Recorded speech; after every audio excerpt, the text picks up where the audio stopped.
Welcome to Easy English by Eddie Singh, and today I'm going to explore another topic: failures are the pillars of success in extempore. Well, children, you may ask me, sir, what does this statement convey? What is this statement convey? Yeah, the fact that we often take failures very negatively. All of us just consider failures as negatively. But the fact is that they are the backbone of success in life. You ask, sir, how? How? How? Those people who fail in their attempt, it doesn't mean they have not succeeded. It means they have reached, one step behind the destination.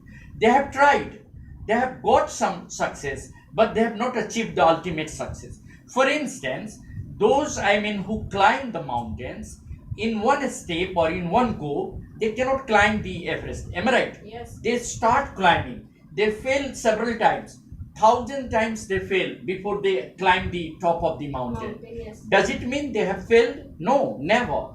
Scientists explore new ideas every time. Many a time there are failures. You know, Edison, the man who invented electric bulb, failed several times. Every time he started making the bulb, every time he failed. But he didn't stop. Rather, he got inspired that maybe the second time I'll succeed. Several times, repeatedly, he failed to make the wall, and eventually he succeeded. Does it mean failures are the drawbacks? No. Rather, they give us failures provide us opportunity to make an introspection. To make an introspection, failures provide opportunity to make an introspection, to examine where we have really lagged behind, where we have lacked, what are our shortcomings, what are our difficulties, where we have not been able to do 100%. See now, in our day-to-day life also, the parents generally take failures very negatively. Many of the students, when they don't qualify in the competitive exam, they get depressed. But for them, I'm telling you, they should never get depressed. They should believe that they have tried.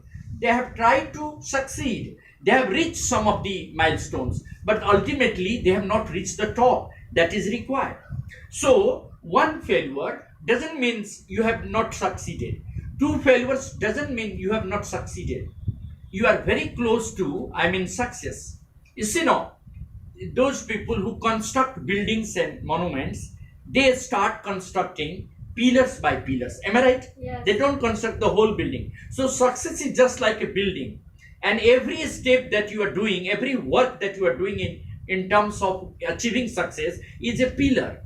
Maybe that in an attempt to make the building, you have been able to make only 7 pillars, and you have to make 10 pillars. That means you are 3 pillars away from success. Doesn't mean that you have failed. It is just like that. Failures are just like that. I can tell you, associate a small story. Have you heard of Robert Bruce? He was the king. He got defeated 1,000 times. 900 times he got defeated. 999 times. Every time he prepared to fight with his enemies, with his soldiers. Every time he got defeated, he was very much depressed and disappointed, and sitting just elderly, just pondering what to do. He was not able to decide what to do because 9,999 times he was defeated by his enemies. Every time he tried, but he never gave up. He never lost hope. He saw, while sitting in his room, he saw a spider trying to climb the ceiling of the house, several times falling again and again. So when he saw this spider trying to climb the ceiling despite several fall, he got inspired with the idea. And with that very idea, that is, if a spider is falling 1,000 times, despite that, he is not stopping. He is trying to climb. And eventually the spider climbed the ceiling. Am I right? He got inspired with that idea. And he prepared to fight his enemies in the thousandth battle. Which battle? Thousandth. And in that battle, eventually he succeeded. So this clearly, gives us an idea that failures gives us inspiration to work hard, to compensate with the loss, and eventually become successful. They are the pillars of success. They are the so parents and students, they should never get disappointed if they fail in their first attempt to qualify a competitive exam or to reach a target. Marks is never an index of success. Marks only give you an inspiration to work hard. When you got 80% doesn't mean you are not a good student. Even if 50% student can become an IS, even a 40% student can become a very good engineer, a very good skilled worker. Marks are just qualifying criteria that you have qualified to that.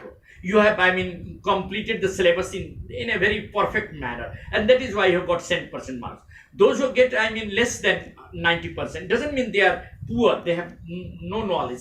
They have got knowledge, and one area you may get less marks, another area you will do better. For example, in any competitive exam, you have general English, general mathematics, general intelligence.